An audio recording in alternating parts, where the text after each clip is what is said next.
Next வந்த பொருள் தான் இந்த பிஎல்டிசி ஃபேன். இந்த பிஎல்டிசி ஃபேன் கஸ்டமர் எடுத்து வந்து கொடுக்கும்போது ஓடலன்னு மட்டும் சொல்லலை, மோட்ரு தான் போயிடுச்சு அப்படின்ற மாதிரி சொல்லியிருந்தாங்க.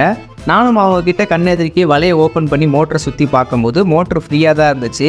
இதில் பிடிப்பு இருந்துச்சுன்னா தான் மோஸ்ட்லி இதில் மோட்ரு போகும், அப்படின்னா ஷேக் இருக்கும். இதில் எந்த பிரச்சனையுமே இல்லை, அந்த மோட்ரு நல்லா தான் இருந்துச்சு. சரின்னு போர்டை கழட்டி செக் பண்ணி பார்க்கும்போது உள்ளே இருந்த ஆசிலேட்டர் ஐசிக்கான போர்டு வந்து போயிட்டு இருந்துச்சுங்க. இந்த போர்டு ஆல்ரெடி நம்மக்கிட்ட வந்து இருக்குது, அதனால தான் இந்த போர்டை அதுக்கு மாற்றி கொடுக்கலாம் அப்படின்ற முடிவுக்கு வந்துட்டோம்.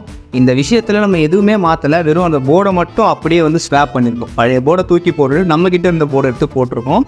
அப்படி போட்டாலே இந்த ஃபேன் வந்து ஓட ஆரம்பிச்சிடும் அப்படின்ற மாதிரி தெரிஞ்சிச்சு. ஏன்னா ஆல்ரெடி அந்த போர்டை போட்டு நான் செக் பண்ணி பார்த்தேன், அந்த போர்டு தான் கம்ப்ளைண்ட் அப்படின்ற மாதிரி கன்ஃபார்ம் ஆயிடுச்சு.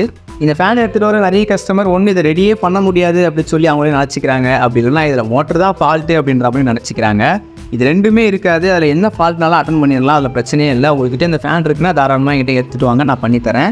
இந்த வாட்டி நம்மக்கிட்ட இருந்த அந்த போர்டை போட்டு இந்த மோட்டரை ஆன் பண்ணி பார்ப்போம் அப்படின்னு சொல்லி ஆன் பண்ணி பார்த்தா ஃபேன் ரொம்ப சூப்பராக சுற்ற ஆரம்பிச்சிருச்சு, எந்த ப்ராப்ளமே இல்லை. நீங்கள் வச்சுருக்க அதே ரிமோட் கண்ட்ரோல்லே இதை ரெடி பண்ணி கொடுத்துட முடியும். இந்த வாட்டி வெறும் போர்டை மட்டும் மாற்றினது மூலமாகவே இது ஓகே ஆகிடுச்சு. ஸோ அவங்க கஸ்டமர்கிட்டையுமே அந்த ஃபேனை பத்திரமா கொடுத்து அனுப்பிச்சாச்சு.